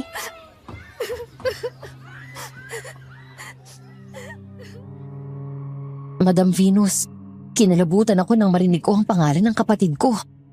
Lalo na nang ituro sa akin ni Zoe ang daan papunta sa likod ng school kung saan maraming mga puno at papasok sa gubat. Mabilis akong tumakbo kasunod si Zoe. Tuluyan akong naiyak nang makita ko si Ace. Nakangiti at kumakaway sa akin habang naglalakad palayo.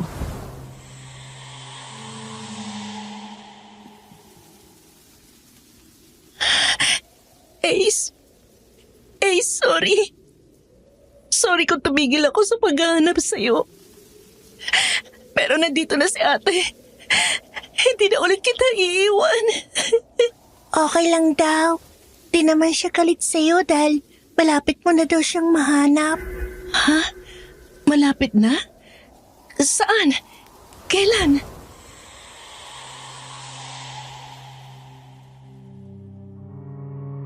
Hindi na sinagot ni Zoe ang tanong ko at tumawa ito sa tumakbo palayo. Natikilan ako at nasundan lang siya ng tingin. Gumaan ang pakiramdam ko lalo dahil para na rin sinabi ni Ace na naghihintay lang siya sa akin at ngayon ay tuluyan na siyang matatahimik. Pabalik na sana ako nang paglingon ay may namataan akong pamilyar na figura sa likod ng puno. Si Nora. Nakaupo sa sulok at nakatalikod mula sa akin habang kumakain.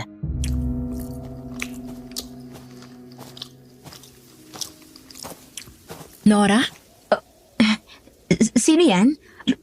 Luisa? Ako nga. May problema ba? Ba't ka dyan kumakain? Wala. Sige. Nora, sandali! Ano gagawin mo dyan?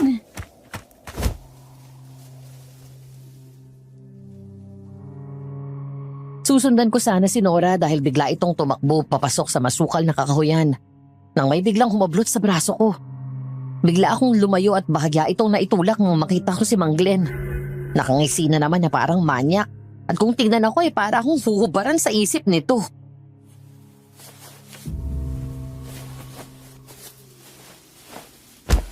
Hayaan mo si Ma'am Nora. Babalik din yan. Sige ho, dito na ako. May klase pa ako eh. Ma'am Luisa! Ma'am! Dalawin kita mamaya ha!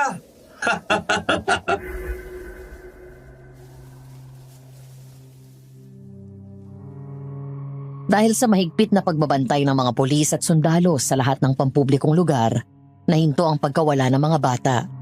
Maging sa gabi ay may mga rumorondang sundalo at pulis sa bawat baryo para naman hindi na makapaminsala ang mga aswang. 5:00 ng hapon halos kadarating ko lang sa bahay at katatapos ko lang sa paghugas ng pinagkainan ko kaninang tanghali.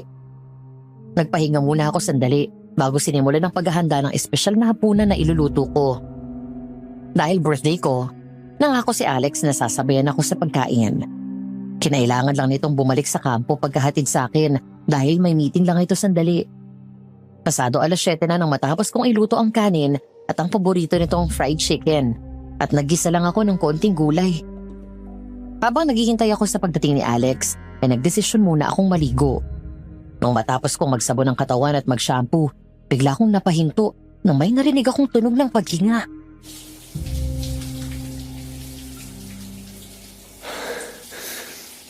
Ano yun?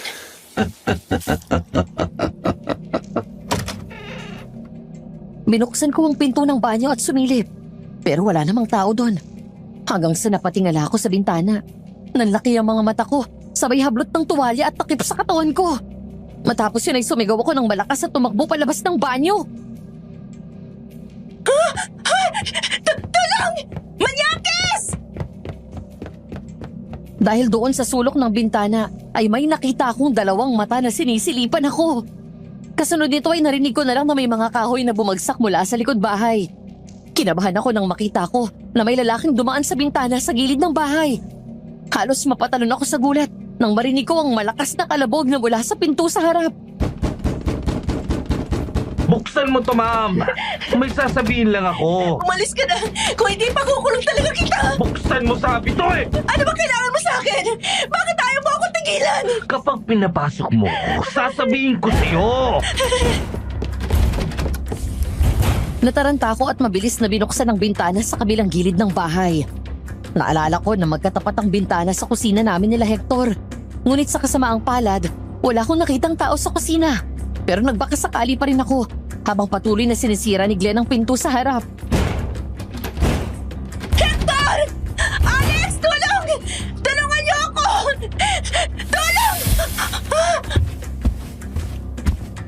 Napasigaw ako muli ng malakas. Nang paglingon ko ay nakita kong binuksan nito ang sliding window sa bakanting kwarto. Sasampa na sana ako sa bintana para lumabas nang mabilis ako nitong nasunggaban sa bewang at hinila palayo. Matapos yun ay dinala ko sa kama at hinagis doon. Saka ako sinakyan sa ibabaw.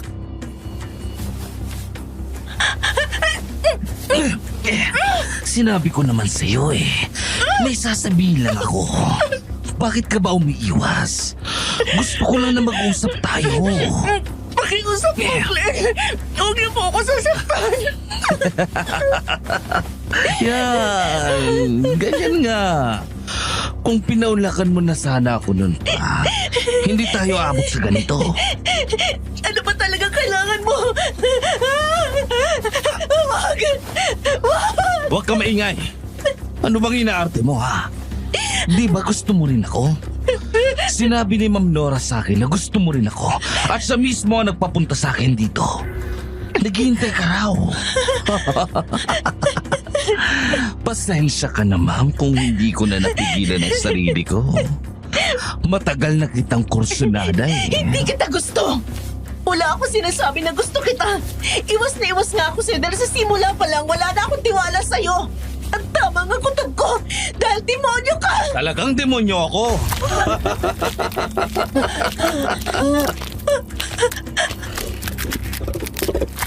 Nanlaki ang mga mata ko nang iamba nito ang isang kamay nito na may mahaba at matulis na kuko. Kasunod ay ang unti-unting pagbabago ng boses at ang mga mata nito na nagiging kulay ng dugo. Hindi kita papatayin. Basta ibigay mo lang ang gusto ko. Gusto ko lang makita at tikman ng konti ang katawan mo. Ang damot mo naman.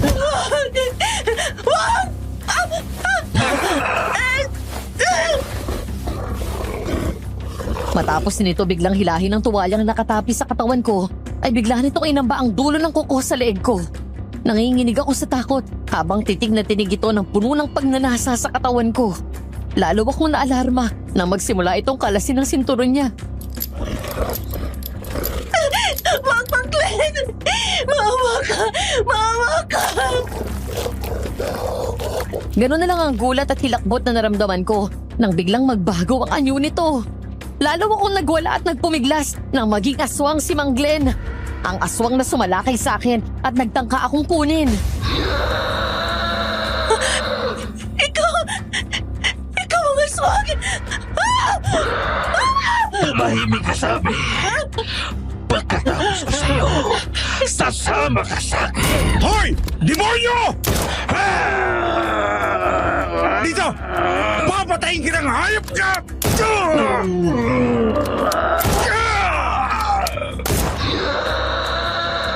Hindi ko alam kung ilang beses tinamaan si Mang Glenn, pero mabilis itong nakatalon palabas ng bintana. Hinabol ito ni Alex hanggang sa labas at sunod-sunod ko pang narinig ang ilang pagputok ng baril. Nanginginig ako sa takot at napakagulgul ako sa pag-iyak na mabilis akong bumangon at sumiksik sa sulok habang tinatakpan ang katawan ko. Nagmamadali akong bumaba ng papag at takot na yumakap sa kanya habang walang tigil akong umiiyak.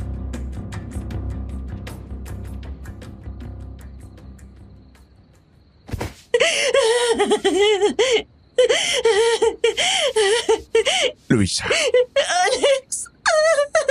tumawag na ng mga pulis si Kuya.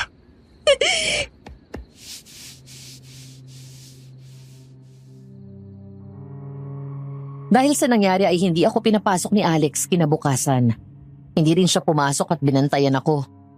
Kagabi ay hindi rin niya ako iniwan dahil nagigising ako sa kalagitnaan ng pagtulog na umiiyak sa takot dahil sa panaginip ko kay Mang Glenn. Tinabihan niya ako sa kama at niyakap. Doon pa lang ako nakatulog ng mahimbing at ng maayos.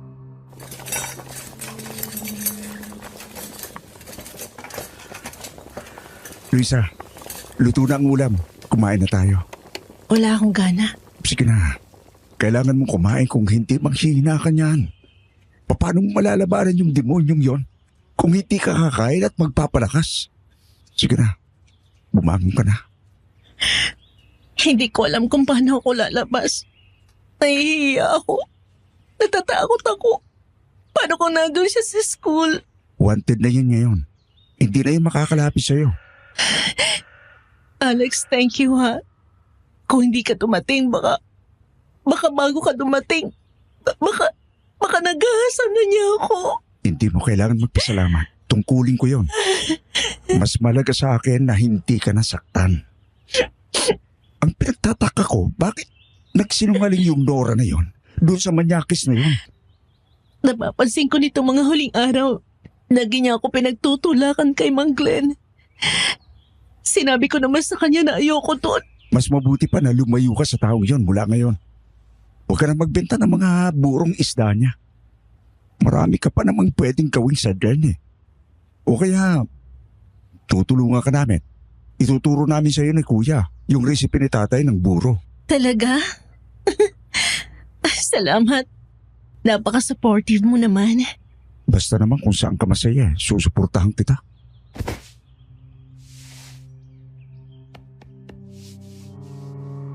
Lumipas ang maghapon. Sa halip na magmukmuk ako ay lumabas kami ni Alex at dinala niya ako sa kabilang bayan. Sa madaling salita, nag-date kami. Kumain sa labas nanood ng sine at tumambay sa tabing dagat na malapit lang sa baryo namin. 4:30 ng hapon nang makauwi kami. Palapit pa lang kami ni Alex sa bahay sakay ng motor nito nang mamataan ko si Nora. Nakatayo at naghihintay sa labas ng bahay.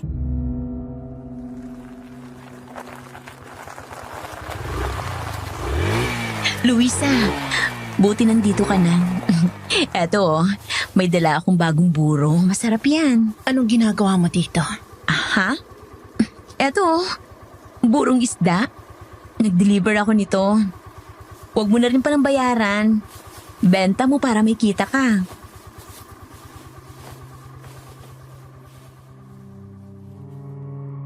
Inabot nito sa akin ang garapon.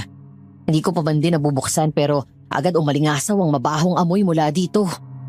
Hindi ko eksaktong maipaliwanag. Para yung nabubulok na mas masahol pa sa amoy ng patay na daga at maasim. Nakakasukan na napaatras kami ni Alex. Nang iabot ni Nora ang garapon ay hindi ko kinuha yun pero agad nagsalubong ang kilay ko nang makita ang mga uod na gumagapang sa loob. Dahil doon ay tuluyan na akong naduwal.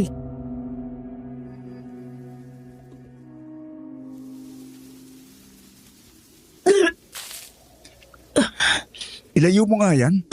Gusto mo pang ipakain niya kay Luisa.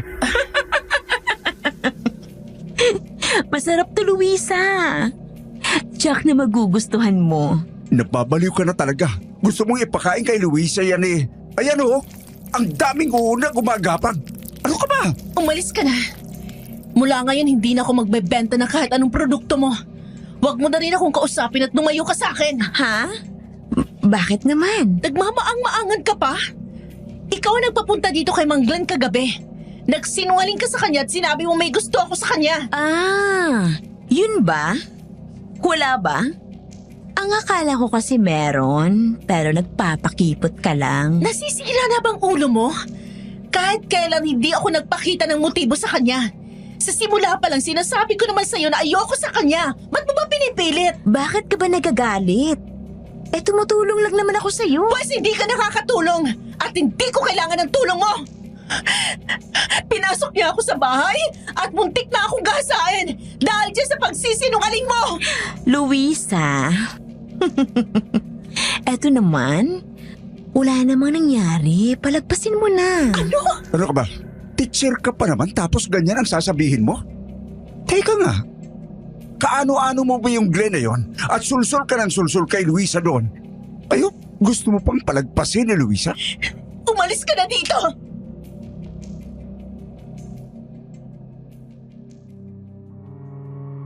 Nang gabing iyon ay doon ako namalagi sa bahay nila Alex at kumain kaming lahat ng hapunan dala ang pasalubong namin na pagkain. Masaya akong nakipaglaro kay Zoe. Pagkatapos ay tinuruan ko siya sa kanyang mga assignments. Pasado 9:00 ng gabi, habang nasa kusina kami at nagkikwentuhan, ang magkapatid ay umiinom ng beer at si Zoe ay natutulog na. Binalita ni Hector ang nangyari sa school at kay Nora habang wala ako.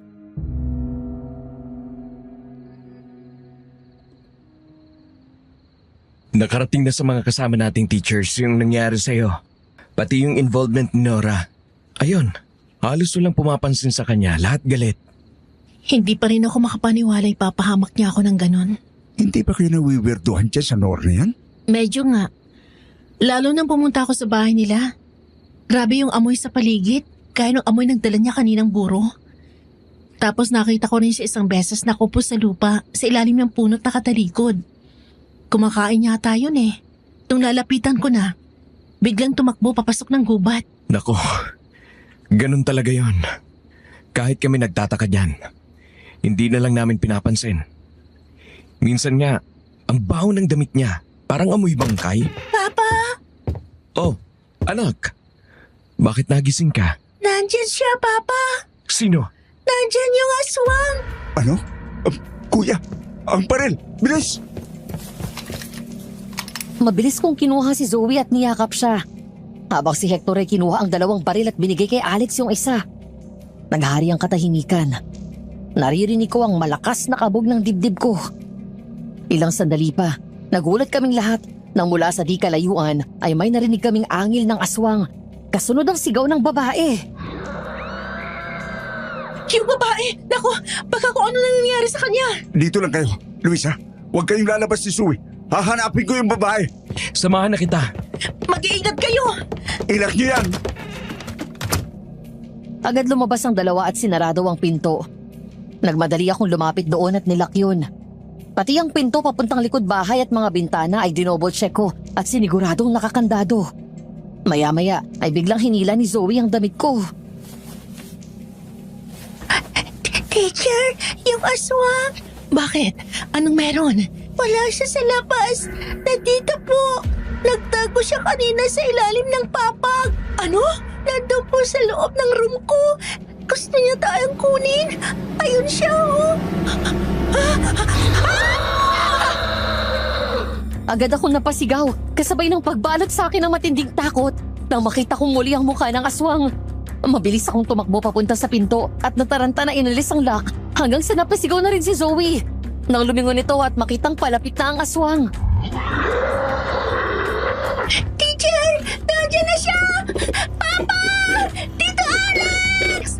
Alex! Nandito yung aswang! Takbo, Zoe! Tumakbo ka na, bilis! Hindi niyo ko kayang pabagsakin! Pagkatapos niya akong mahablot sa buhok ay nagawa akong ihagis nito at tumama ako sa mesa. Nang makalapit sa akin ng aswang, ay nadampot ko ang isang bote ng beer at malakas yung pinukpok sa ulo. Wala kang magagawa, Luisa. Ikaw ang gusto ng matanda. Ikaw at ang batang yun. Kaya sasama kayo sa akin. Pero bago ka pa kinabangan ng matandang aswang yun, ako muna ang titikim sa'yo. Wala ka isasama kahit sino sa amin! Mas lalong hindi mo ako matitikman! Dahil... Demonyo ka! Patayin kita!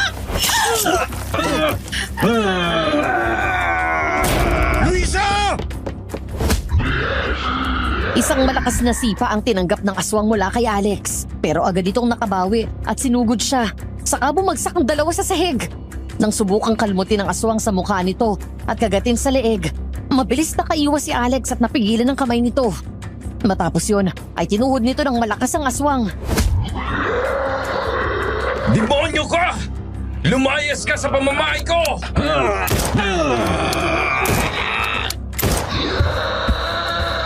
Mabilis na tumakbo papuntang likod bahay ang aswang. Bumangon si Alex at tumatakbong hinabol ng dalawa ang aswang.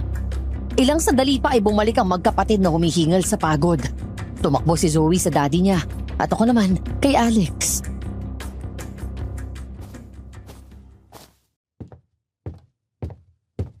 Ayos ka lang ba? Oo.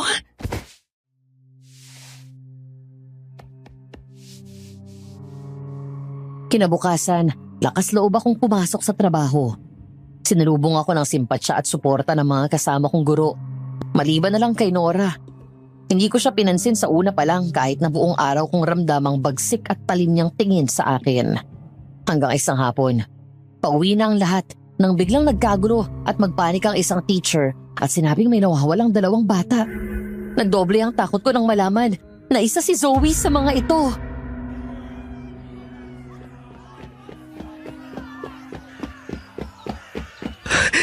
Ang anak ko! Nasaan ang anak ko? Hahanapin natin siya. Tumawag na sila agad ng mga pulis. Luisa, hindi pwedeng mawala sa akin si Zoe. Siya na lang natitirang alaala sa akin na namayapang asawa ko. Mahahanap natin siya, Hector.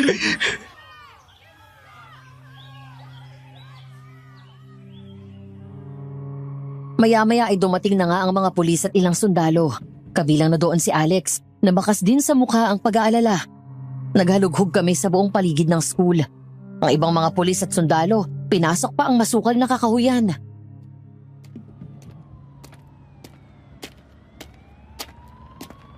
Alex, anong balita? May nakita ba kayo kahit palatandaan kung nasaan si Zoe? Wala pa kuya eh. Huwag kang mag-alala. Hindi ako hihinto hanggat hindi ko nakikita si Zoe. Hector, patuloy lang tayo magdasal, ha? May awa ang Diyos.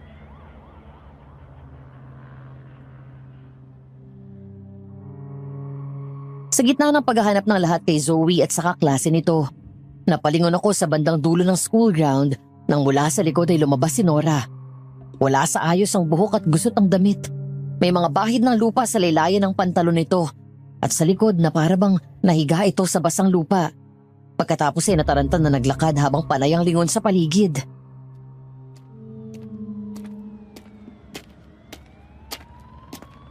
Dora, Bakit? nawawala si Zoe. At yung best friend niya si Cheche. Nakita mo ba sila? Hindi eh. Saan ka galing? Kanina pa nagsimula ang klase mo, di ba? Yung mga bata kanina pa naghihintay sa loob. May inasikaso lang ako. May pinuntahan ako saglit na gustong bumili ng burong isda. Ano? Oo, ganun nga. Hindi ka na daw kasi nagbebenta kaya dumirekta na siya sa akin. Alam mong oras ng trabaho, inuna mo yon? Alam mo naman na may klase ka. Kanina ka pa rin hinahanap ni principal. Taga saan ba yung pinuntahan mo? Nakita kita galing ka dun sa likod, sa kakahuyan. Tsaka bakit ang dumi ng likod mo? Nadulas ako. Bakit ba kayo tanong ng tanong? Hoy, may nawawalang 2 bata dito. Mga estudyante nyo. Natural lang na tanungin ka. Wala akong alam. Hindi ko sila nakita.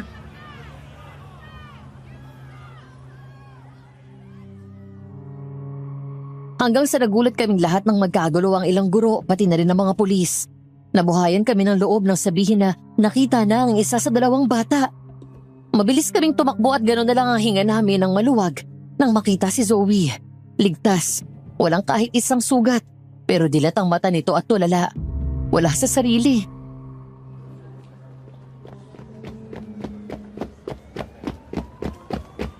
Anak, salamat sa Diyos at ligtas ka. Saan ka nang galing, ha? Alalang-alala ako sa'yo. Zoe, sabihin mo ang totoo kay Tito Alex. May kumuha ba sa'yo? Banga, Ano? Anong banga? banga. Aswang. May matanda. Pinapakain nila yung matanda ng mga bata. Nasa loob ng banga. Aswang. Aswang sila. Kumakain ng bata. Anong ibig mo sabihin? Sa halip na magsalita ay lumakad ito, kaya sinundan namin siya.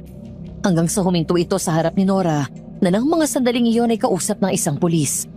Nagtatakang tumingin ito kay Zoe pagkatapos ay sa amin. Zoe? Aswang! Aswang ka! Aswang na hindi nagbabagong anyo. Kumakain ka ng bata. Nandun sa mga bata. Isa kang aswang. May matanda. Aswang ka! Mga aswang kayo! Hindi. Hindi ako aswang. Hindi. Wala akong kinalaman dyan. Wala. Zoe, gumising ka. Sigurado ka ba sa sinasabi mo? Doon biglang kumurap ang bata at lumingon sa akin. Nawalan ito ng balanse na para bang nahilo. Mabuti na lang at agad ko siyang nasalo. Matapos yun ay tinuro nito si Nora na ngayon ay hawak na ng mga pulis. Teacher, kinuha niya si Cheche. Yung isang lalaki. Bangka. Yung lalaki sa bangka. Kapatid mo siya. Sinundan ko sila. Nakita ko yung mga bata nasa loob ng banga. Sila ang nangunguha ng mga bata. Lalaki sa bangka? Si Mang Glenn? Kapatid ka ni Mang Glenn? Kaya pala. Hindi. Hindi totoo yan. Sinungaling kang bata ka. Hindi totoo yan. Hayop ka! Anong klaseng demonyo kayo? Napakahayop mo! Paano mo naaatin na araw-araw kang pumapasok nakikita mo mga bata? Ginagalang at nirespeto kanila. Tapos ikaw, ang tingin mo sa kanila pagkain? Nasaan ang konsensya mo? Kailangan naming mabuhay ng matagal. Lalo na ng lola ko. Kailangan namin ng laman ng musmus para tumagal ang buhay namin. Nasisiraan ka na ng ulo! Mabubulok ka ngayon sa kulungan! Zoe! Hector! Nawalan na naman siya ng malay. Ako nang bahala kay Zoe. Tsak na iririd ang bahay ni Nora. Sasama ako. Huwag na, Luisa. Baka magkagulo lang eh. Alam ko kung saan ang bahay nila. At kabisado ko doon sa lugar na yon. Dahil ang bahay na tinitira ni Nora. Doon kami dati nakatira bago patayin ng aswang ang pamilya ko. Sige. Pero huwag kang aalis sa tabi ko.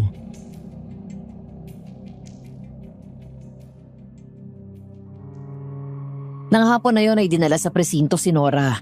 Sumama ako para magbigay ng mga impormasyon sa mga napansin kong kakaibang kilos niya sa school. Nang umayos ang pakiramdam ni Zoe, ay sumunod silang mag-ama sa presinto. Doon ay naisiwalat na ang lahat. May ugali daw si Mang Glenn na kapag may natipuhan na babae, ay hindi nito titigilan at sadyang manyakis ito na kinukonsenti ni Nora. Dahil matapos daw nitong gahasain ng babae, ay pinapatay nila at kinakain ng katawan nito. Tama ang sinabi ni Zoe. Aswang din si Nora. Hindi lang ito nagbabago ng anyo, pero kumakain siya ng laman ng tao. Partikular na ng mga batang kinukuha nila. Nakuha sa gamit nito ang baona na may laman na pinaghinalaang kilaw na laman ng tao. Habang iniimbestigahan si Nora sa presinto, kasama ang mga pulis at si Alex, nagmadali kaming pinuntahan ang bahay ni Nora para mailigtas ang kaibigan ni Zoe.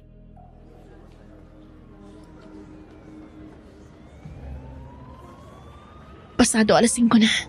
Maya-maya kakagat ng dilim. Delikado na. Lalo at hindi tao ang mga ito. Eto, kunin mo. Para sa iyo tong patalim na to Paano kung kailanganin mo? Basta may baril ako. Ayos na yun. Hawakan mo yan.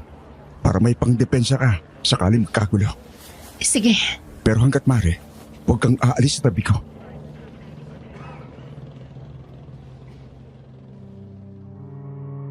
Mabilis na lumapit ang mga pulis sa bahay nila Nora.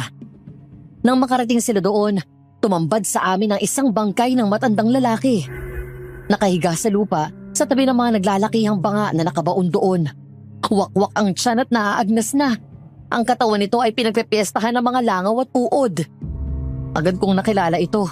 Ang lalaking nakita ko noong unang beses akong pumunta dito na tinawag nitong Mang Oscar. Katulong ni Nora habang gumagawa ng buro. Inisa-isa ng mga pulis ang banga at pinuksan yun.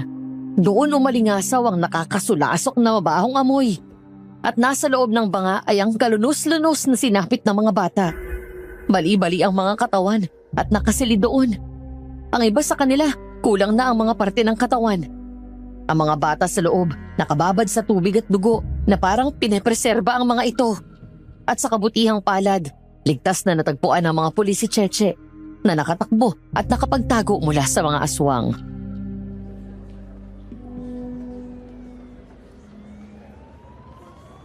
Sadya silang gumagawa ng mga buro para pagtakpan ang krimen nila. Hindi ka talaga maghihinala kapag hindi mo naamoy. Hindi akalain ng mga tao na may mga bata sa loob ng banga na yun dahil iisipin nila mga ginagawa nilang burong isda ang laman nun. Yung mga binebenta mong mga burong isda at yung kinain mo, wala kang nalasahan naamoy na kakaiba. Bukod dun sa huling binibigay niya sa akin nung magkasama tayo, wala naman. Totoong burong isda yun. Pero yung huli na napakabaho ng amoy, tiyak na tao na yun. Mabuti na lang di ko tinanggap. Teka, papasukin ko yung bahay. Tao po! Tao po! Yung lola nilang nandyan. Ingat kayo, aswang din siya. Tao po!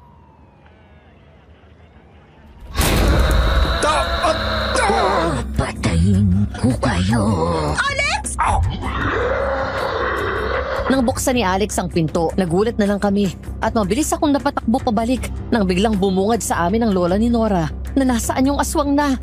Hindi ito nakakalakad, pero sa kabila ng katandaan at pagiging lumpo, nagawa nitong talunan si Alex kaya napahiga siya at nabitawan ng baril.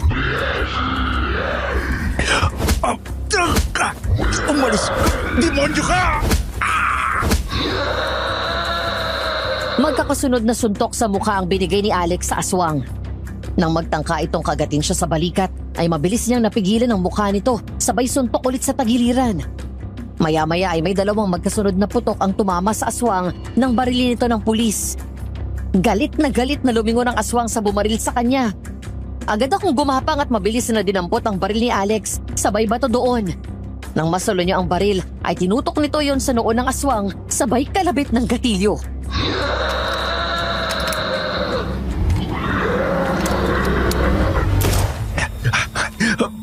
Mga demonyo! Alex, ayos ka lang. Oh, Si Mang Glenn, nasa na kaya? Alex! Luisa! Pakawalan niyo ang kapatid ko kung gusto niyong mabuhay ang babaeng ito. Wala ka nang pupuntahan, Glenn! Maliit na ang mundo mo! Bitawan mo si Luisa! At anong gusto mong gawin ko? Sumuko, ha? Tapos ano? Ikukulong niyo ko? Sige! Na ang mga preso naman ang patayin ko doon! Isang tanong lang. Kayo ba ang pumatay sa mga magulang at kapatid ko? Oo, kami yan! Mula kami sa mga angka ng aswang na nakatira sa pusod ng gubat dito sa baryo San Telmo. Kami ang tumiwalag sa nakasanayan na pagkain ng mga hayop. Tumikim kami ng tao at ang pamilya mo ang unang taong natikman namin.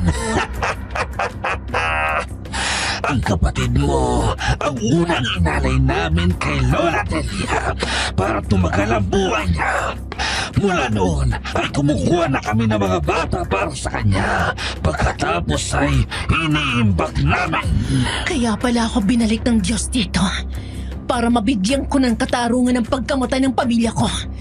Binabawi ko ng buhay na ninakaw mo sa akin.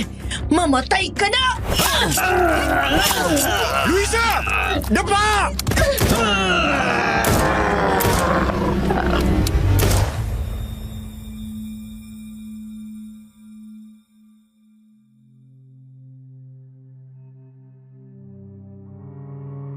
Matapos kong saksakin ang aswang sa tagiliran ng 2 beses at malakas ko siyang siniko, doon niya ako nabitawan. Saka mabilis akong dumapa at gumapang palayo, kasabay ng sunod-sunod na putok mula sa baril ni Alex at ng ilang pulis. Ilang sandali pa ay mabilis itong bumagsak matapos tamaan ng bala sa sentro ng noo at sa puso. Tumakbo ako palapit kay Alex at niyakap niya ako ng mahigpit.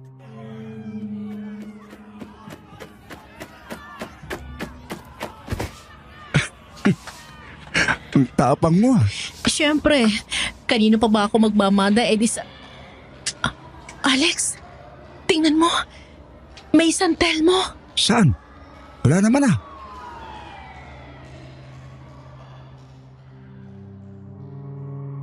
Sinundan ko ng tingin ng bolang apoy at pumasok yon sa loob ng gubat. Maya-maya natigilan ako at ngumiti nang muling magpakita sa akin ang mga kaluluwa ng mga bata. Umaagos ang mga luha ko at tuluyang napaiyak matapos kong maalala ang kalunos-lunos na sinapit nila.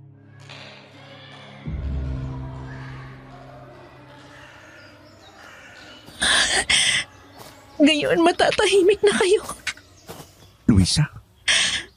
Sa wakas, Alex, natapos na rin ito. Nabigyan ko rin ng hustisya ang pagkamatay ng pamilya ko. Maraming salamat sa tulong mo. Wala naman akong masyadong ginawa eh.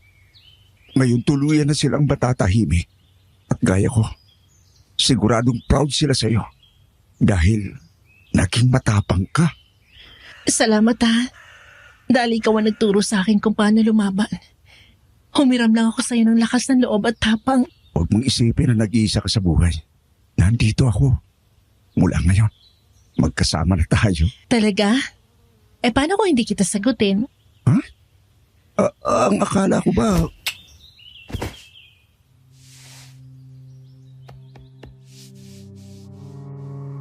Hindi ko pinatapos ang sasabihin niya nang bigla kong hilahin ang mukha ni Alex palapit at hinalikan ko ng matagal sa labi. Natawa ako nang makita ang gulat sa mukha nito at tumingin sa akin.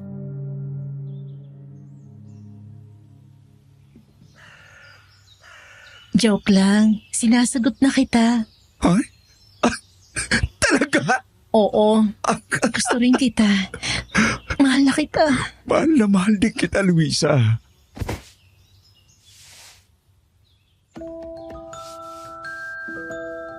Hindi naging madali para sa lahat ang sumunod na araw, Madam Venus.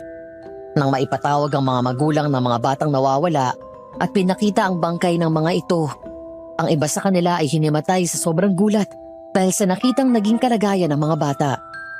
Nagukay din ang mga pulis sa likod bahay at may ilan pang mga bangkay ang natagpuan doon.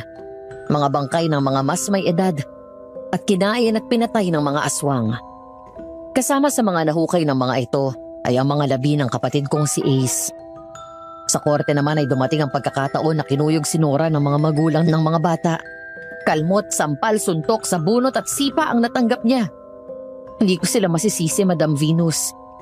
Kung pwede ko lang din patayin si Nora ng mga sandaling yon dahil sa ginawa nila sa buong pamilya ko, ginawa ko na. Pero wala sa kamay ko ang batas. Aswang man si Nora, pero hindi pa rin siya nagbabago ng anyo. Kaya haharapin niya ang parusa sa batas ng mga tao. Kung tutuusin, kulang pa ang buhay nito, ni Mang Glenn at ng lola nito bilang kabayaran sa mga batang inosente na biktima ng kahayukan nila sa laman.